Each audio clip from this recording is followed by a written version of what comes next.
राफ्ती गांव इटली के पहाड़ों के बीच एक ठंडा, छोटा और शांत सा गांव था। रात का समय था, आसमान में घने बादल थे और हवा के झोंकों के साथ चर्च की घंटी की हल्की सी गूंज सुनाई दे रही थी। विटोरियो, जो कि 14 साल का एक पतला दुबला सा लड़का था, अपने हाथ में एक छोटी सी थैली लिए वापस घर जा रहा था।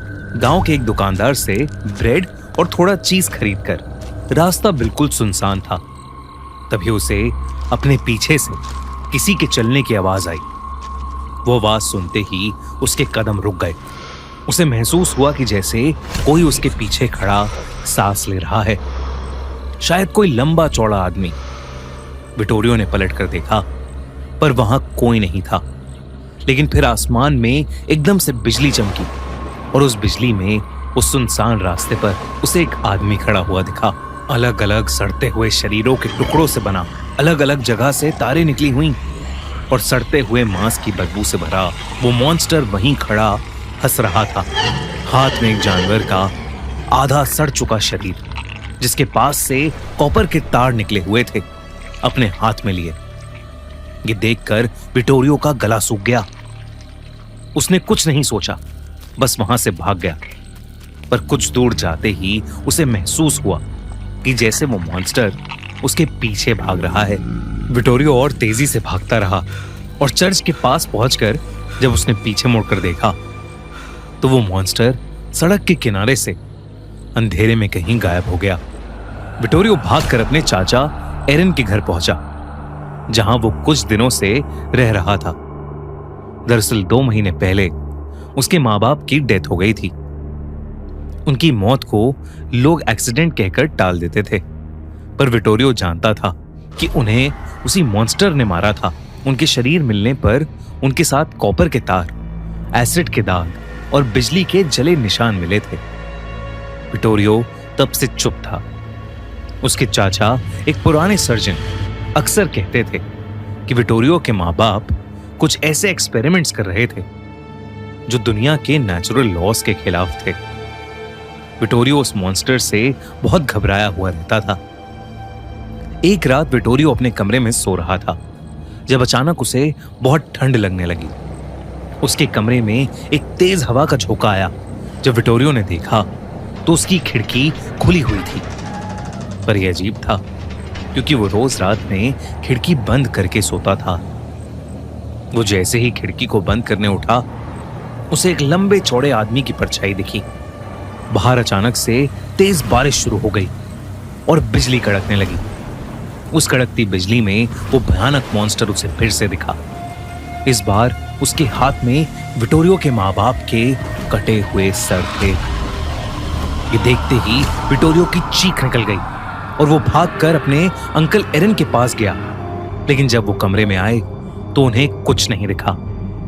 उसके चाचा ने उसका सर छुआ तो उन्हें एहसास हुआ कि विटोरियो को बहुत तेज बुखार आ गया था। अंकल एरन ने उसे दवाई खिलाकर सुला दिया।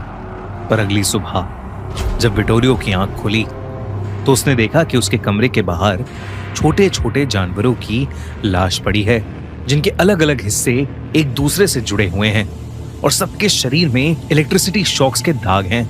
कॉपर के पतले तार उनके इर्द गिर्द पड़े हैं, जैसे कोई उन्हें जोड़कर कुछ बना रहा हो। विटोरियो ने यह चीज अपने अंकल को दिखाने की कोशिश की, लेकिन वो लोग जब साथ गए तो उन्हें फिर से कुछ नहीं दिखा। गांव वालों में ये बात फैल गई थी कि विटोरियो पूरी तरह से पागल हो चुका है, क्योंकि विटोरियो जब भी घर पर अकेला होता तो उसके रोने और चिल्लाने की आवाजें आती रहती थीं।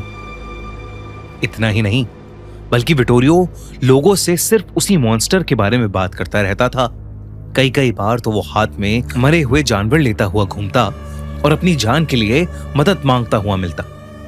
दरअसल उन दिनों कई डॉक्टर्स और साइंटिस्ट्स ये मानते थे कि मरने के बाद इंसान की डेड बॉडी को वापस इलेक्ट्रिक शॉक्स देकर जिंदा किया जा सकता है। और इसी के चलते कई एक्सपेरिमेंट्स हुए और इससे इंस्पायर होकर मैरी शेली, एक राइटर, ने फ्रैंकेनस्टाइन नाम की किताब भी लिखी थी, जिसमें एक साइंटिस्ट विक्टर फ्रैंकेनस्टाइन अपना एक बहुत ही भयानक मॉन्स्टर बनाता है।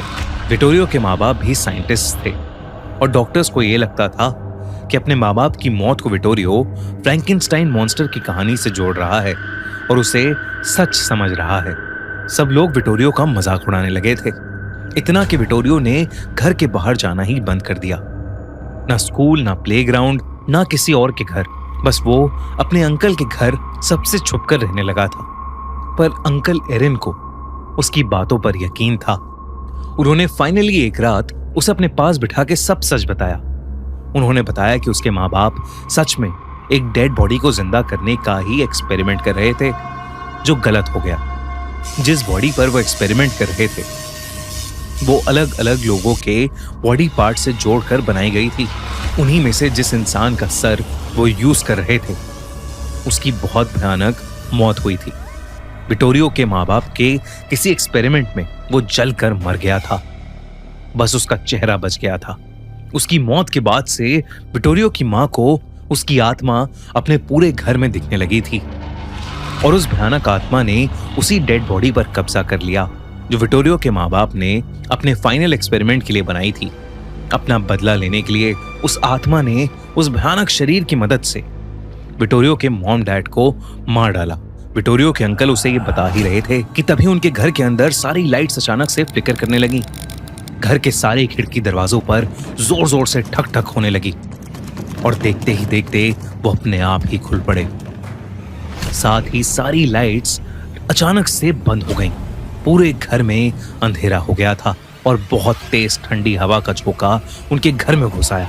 साथ ही एक अजीब सी स्मेल भी घर में घुस आई, सड़ते हुए मांस की स्मेल। विटोरियो को बहुत ज्यादा डर लग रहा था। उसके अंकल एरिन विटोरियो को दिलासा दे रहे थे, लेकिन अंदर ही अंदर उन्हें भी बहुत डर लग रहा था।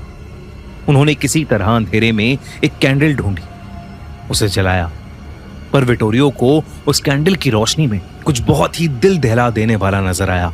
अंकल एरिन के ठीक पीछे एक बड़ी सी परछाई थी, उस लंबे चौड़े भयानक मॉन्स्टर की। जैसे ही अंकल एरिन पीछे मुड़े उनकी कैंडल बुझ गई।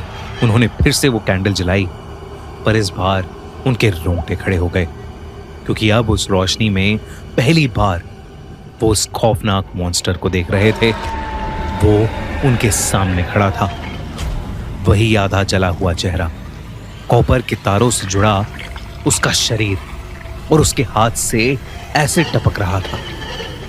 उसकी आंखें बिल्कुल सफेद थीं, जैसे अंधेरे में बिजली चमक रही हो। अंकल एरिन पीछे हटे, लेकिन उनका पैर किसी कॉपर वायर से उलझ गया। उस मॉन्स्टर ने अपने हाथों से अंकल एरिन की गर्दन पकड़ ली और उन्हें हवा में उठा लिया। एरिन के शरीर में जोरों के इलेक्ट्रिक शॉक्स दौड़ गए। अंकल एरिन की उसी समय सांसें रुक गईं और कुछ ही लम्हों में उनका पूरा शरीर काला पड़ गया। अचानक उनकी चीखें सुनकर आस पड़ोसी वहां आ गए। जब वो अंदर गए तो उन्होंने देखा कि नन्हा सा विटोरियो अपने अंकल की बॉडी के बगल में बैठा रो रहा है। एरिन के शरीर के इर्द गिर्द कॉपर के तार लपटे हुए हैं और उनके चेहरे पर वही जले हुए निशान हैं। कुछ लोगों ने उन्हें हिलाने की कोशिश की, पर उनका शरीर ठंडा पड़ा था, आंखें खुली और खून जम चुका था। वो इस दुनिया से जा चुके थे।